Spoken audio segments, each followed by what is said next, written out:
regulamentação do trabalho doméstico no Brasil. Aqui na live, como é bem curtinho, bem rapidinho, a gente vai trocar uma ideia focada em repertório sociocultural para você levar para essa redação.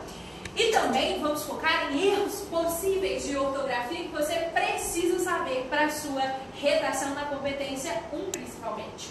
Então vamos lá. Gente, quando a gente conversa sobre regulamentação do trabalho doméstico no Brasil, a gente já parte de um pressuposto que é necessário existir uma regulamentação adequada a essa parcela da sociedade. A parcela da sociedade que trabalha como domésticos.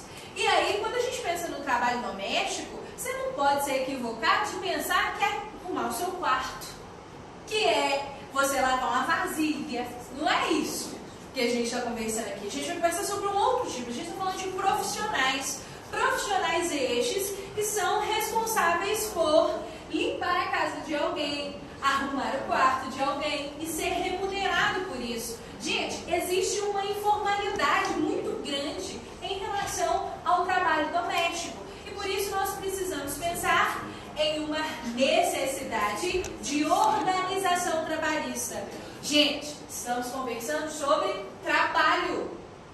Qual foi a novidade para este ano, este tempo? Na verdade, 2019 para 2020 houve uma transição, né? Interessante a gente pensar nisso. Não existe Ministério do Trabalho, você sabia disso? Não temos Ministério do Trabalho. Não existe um órgão, uma pasta chamada Ministério do Trabalho mais. Mas significa que não existe um órgão responsável, uma pasta responsável por questões trabalhistas? Não. Pensa comigo. Antes existia o Ministério do Trabalho, beleza? Agora, esse Ministério do Trabalho foi tripartido em 3 segmentos. Uma parte das responsabilidades do trabalho, que era do Ministério do Trabalho, foi para o Superministério da Cidadania, outra parte foi para o Superministério da Justiça e outra parte foi para o Superministério da Economia. Então, existe responsabilização trabalhista. Lembra disso? Só que a desintegração desse ministério leva essa responsabilização do trabalho para outros lugares. Então, seria uma proposta de intervenção possível você falar da reintegração do Ministério do Trabalho? É possível, é uma sugestão, é uma proposta. Você pode fazer isso? Tranquilo? Então já fica com essa dica. Outra coisa, muitas das vezes a gente fica preocupado em relação àquilo que a gente vai trabalhar no tema, em relação ao conteúdo. Ah, professora, eu não sei nada sobre esse tema, pelo amor de Deus, difícil demais. Ô, gente, olha só, pensa aqui comigo. Vamos lá, regulamentação do trabalho doméstico no Brasil. Passa aí para mim, por favor. A gente já teve, a gente tem a possibilidade de filme, de novela, definição de palavra-chave, etc. Por exemplo, definir a palavra que é trabalho. Trabalho é todo esforço quando a gente pensa no esforço para uma remuneração, para oferecer uma força de trabalho, visando essa remuneração. E eu tenho que garantir a construção da dignidade humana. Você pode pensar também em repertório relacionado ao direito? Pode. Por exemplo, é garantido a todo e qualquer cidadão no Brasil o direito ao trabalho digno. Nossa Carta Magna, Constituição Federal de 1988. Agora, quando você pensa em outros repertórios, talvez você está aí tranquilão, de boas, assistindo sua Netflix, assistindo Telecine, assistindo megafilmeshd.net, porque eu sei que muitos de vocês usam sites piratas para assistir filme. E aí, gente, você está assistindo seu filme bonitinho e você quer relacionar esse filme à sua redação. Fica muito mais fácil. Aqui você vai ver não só essa possibilidade, mas também pensar comigo a respeito da literatura aplicada à redação. Então, olha só, primeiro momento. Esse filme, Que Horas Ela Volta, vai falar da Val. Val é uma empregada doméstica, em que vive há uma década, mais ou menos, com os patrões. E por mais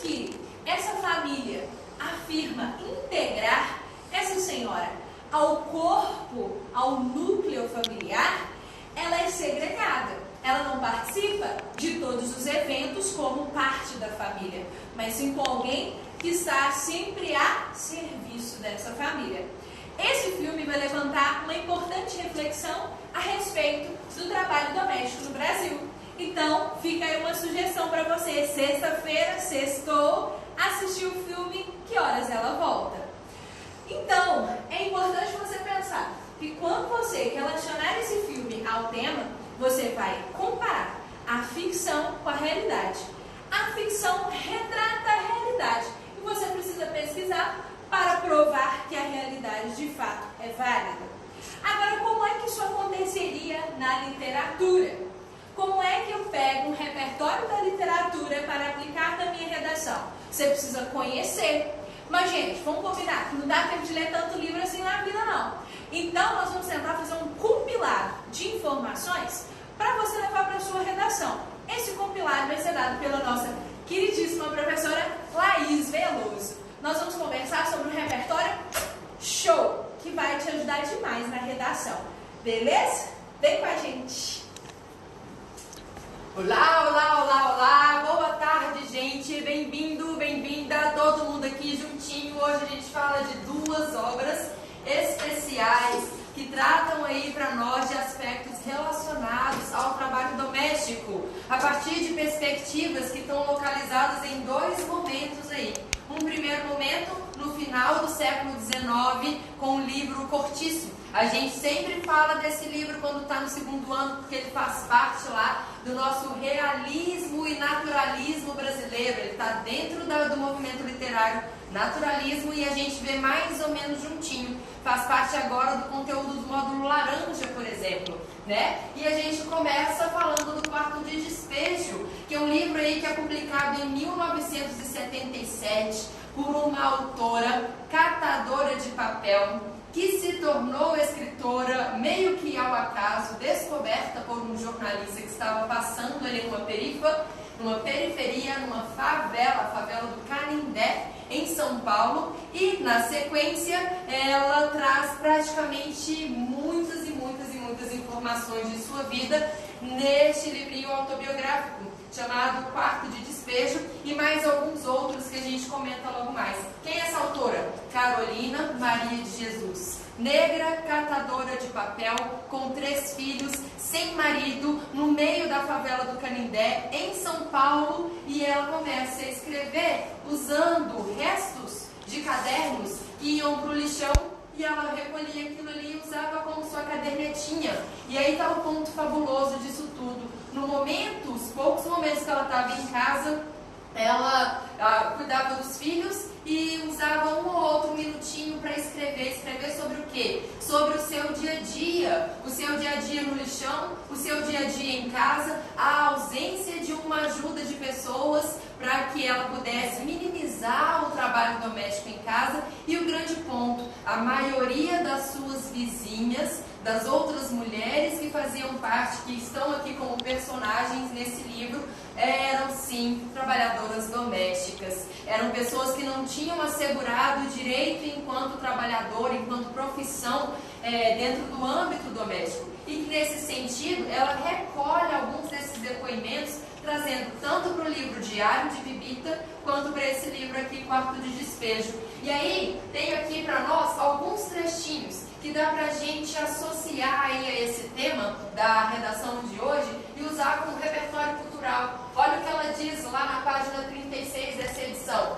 Às 6 da manhã, elas deviam estar nas casas das patroas para acender o fogo e preparar a refeição matinal. Que coisa horrível! As que tinham mães deixavam com elas seus filhos e seus lares. Às 6 da manhã, essas pessoas, essas mulheres, essas domésticas já tinham que estar na casa das patroas para dar início a um trabalho que seria ali servido, oferecido aos patrões. Então localizem aí que essas pessoas, essas personagens, elas precisam de às 6 da manhã já ter acordado, tomado café, saído de casa, vestido uniforme e feito aí tudo o que era necessário para o início do dia dos patrões. Mais um exemplo aqui importante para nós. Comprei 30 cruzeiros de carne e fiquei nervosa, porque os 30 que sobrou não vai dar para comprar gordura e arroz, óleo e arroz. Estava apreensiva, receando que meus filhos brigassem com os vizinhos.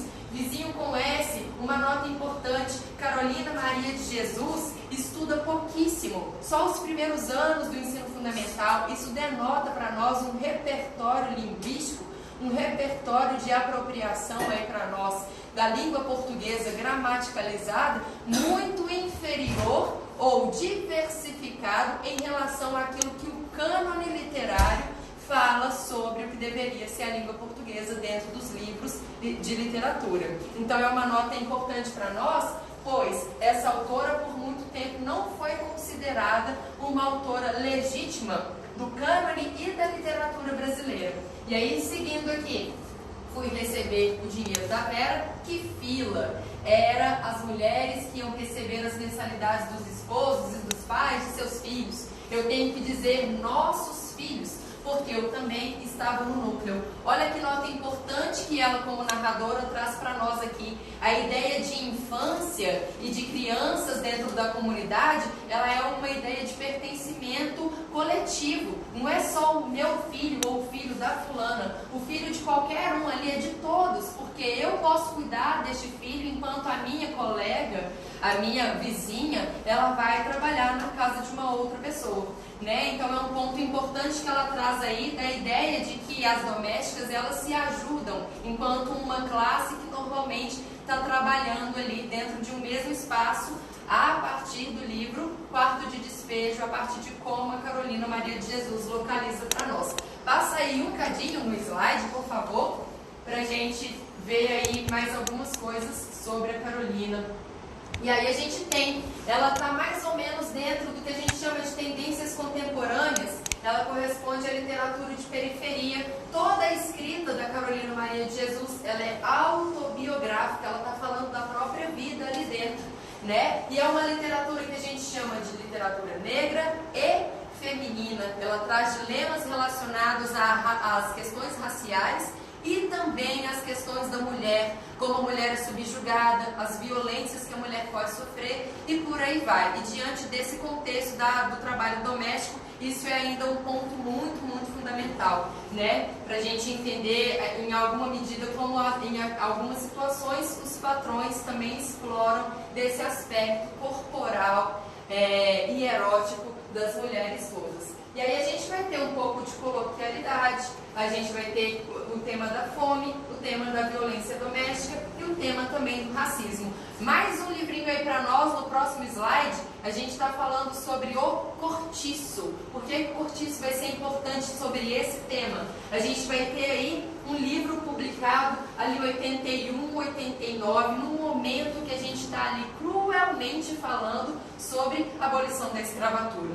Então ele é publicado em 1889, século XIX, Naturalismo Brasileiro, por um autor carioca chamado Aloysio Azevedo. E Aloysio ali traz para nós uma personagem fundamental, logo no primeiro capítulo, chamada Bertoleza. Era escrava, era negra e tinha ali seu dinheirinho para a sua alforria, que ela acaba dando ao seu marido, para que eles conseguissem ali fazer um puxadinho na história toda que ela vai trazer para nós. Só que Bertoleza, para além de uma negra e para além de uma grande quitandeira, vai ser aí, olha, essa personagem que vai explorar para nós o papel tríplice de caixeiro, de criada e de amante. Então o narrador traz para nós essa mulher que varria a casa, cozinhava, vendia ao balcão na taverna quando o amigo andava ocupado lá por fora, fazia sua quitanda durante o dia e no intervalo de outros serviços, e à noite passava-se para a porta da venda e defronte de um fogareiro de barro, fritava fígado e frigia sardinhas. Coisa importante aí para nós é o seguinte: o Cortiço vai ser um livro que vai trazer para nós o problema do negro que ainda não está legitimado.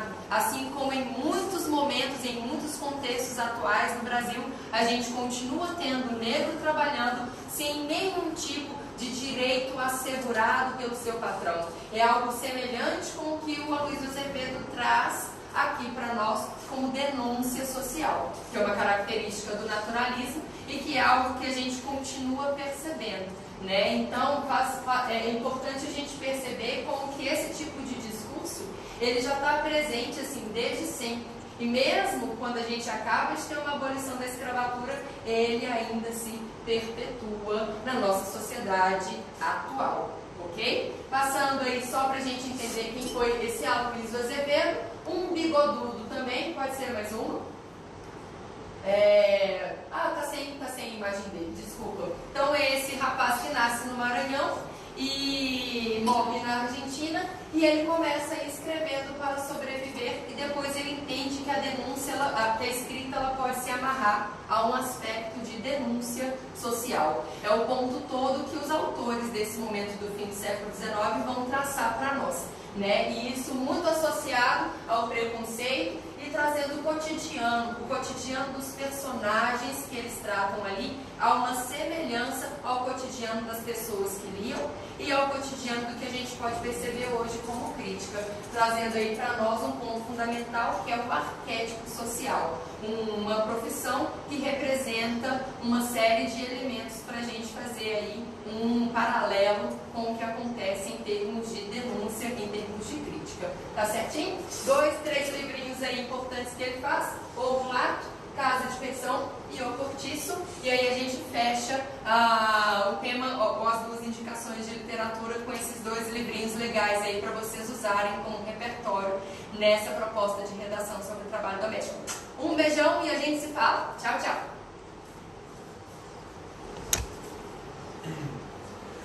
Agora, galera, vamos tentar entender aqui e achar nesse parágrafo introdutório alguns erros gramaticais, relacionados principalmente à questão do sujeito, que é algo que vocês estão vendo aí no módulo vermelho. Eu até já gravei uma aula que foi ao ar essa semana sobre esse tema, então é algo que vocês estão mais ou menos dominando aí, né? Eu quero que vocês encontrem um erro. Quem achar os 2 erros aí, eu vou divulgar lá no meu Instagram o nome da pessoa, essa pessoa ganha pelo menos eu tenho uns 20 mil seguidores, então pelo menos uns 200 você vai ganhar, tá? Então, agora eu quero que vocês tentem achar aí, comentem aí. Vamos lá ler esse parágrafo introdutório. Fazem 5 anos que, no Brasil, o trabalho doméstico foi regulamentado pelo poder público. Então, a gente está em 2020 e em 2015, esse trabalho doméstico foi regulamentado pelo poder público, colocando ali todas as questões que o envolvem, né? O que pode ser, o que não pode ser relacionado a esse trabalho doméstico.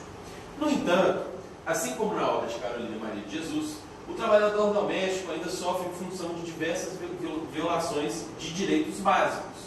Portanto, necessitam-se de ações governamentais para frear tais inconstitucionalidades. E palavra bonita, hein? Você usa isso aqui, seu corretor na hora vai até apaixonar com você se usa isso na redação. Esse menino aqui, de 900 para cima, tá? Vai olhar aqui, vai bater o olho. Então, mas eu quero que você encontre aí os erros. Vou até ficar do lado do celular ali para ver se vocês estão acertando os erros aqui. Bom, gente. Deixa eu ver. Fazem não deveria ser faz? Quem é que falou? Faz 5 anos. Armandinha. Amanda? É isso? Amandinha Castro Silva. Colocou o quê? O correto seria faz 5 anos. Beleza. Tem mais alguém? A Milena Araújo falou fazem não deveria ser faz. Milena, será que é a Milena lá de Lagoa Santa, do 2º ano? Beijo, Letícia Rocha deve ser. Tá falando assim, não seria necessita-se. Olha só, que povo, não, parabéns.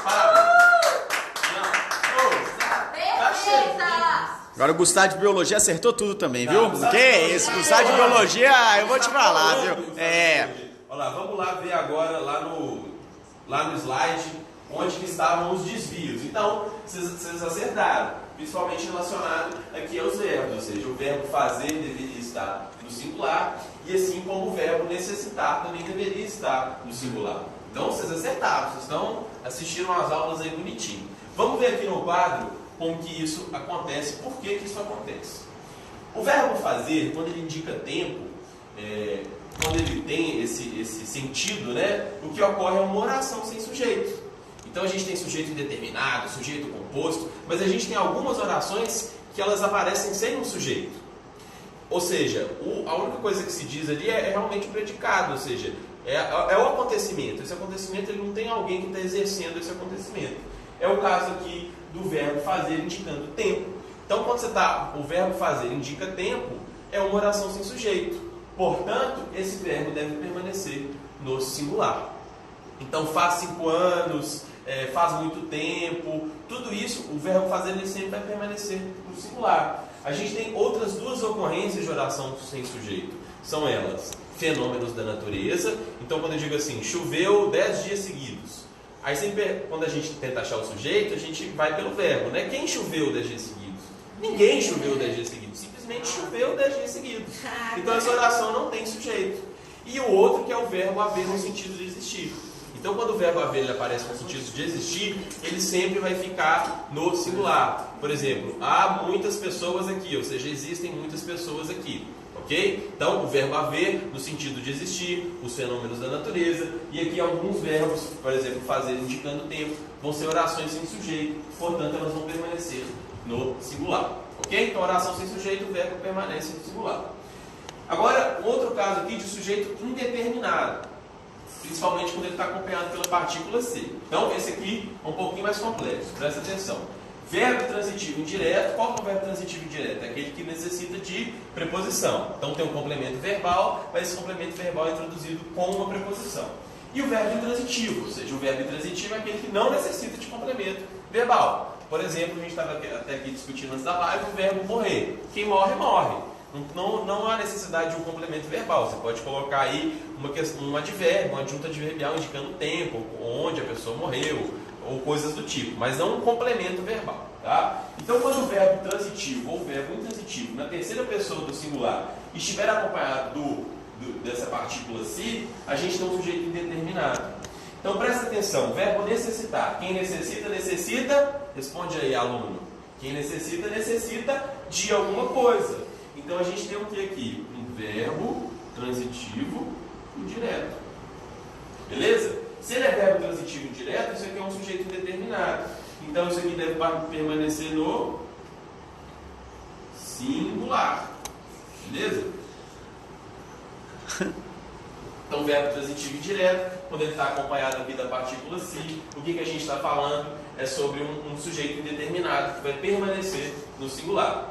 Agora, e se eu quisesse transformar essa frase, essa oração aí, e colocar um verbo fazer aqui?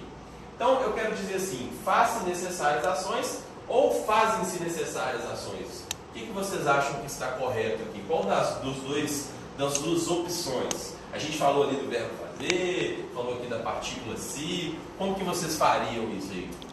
Fala aí, produção, o que a galera está falando? Fazem-se necessárias...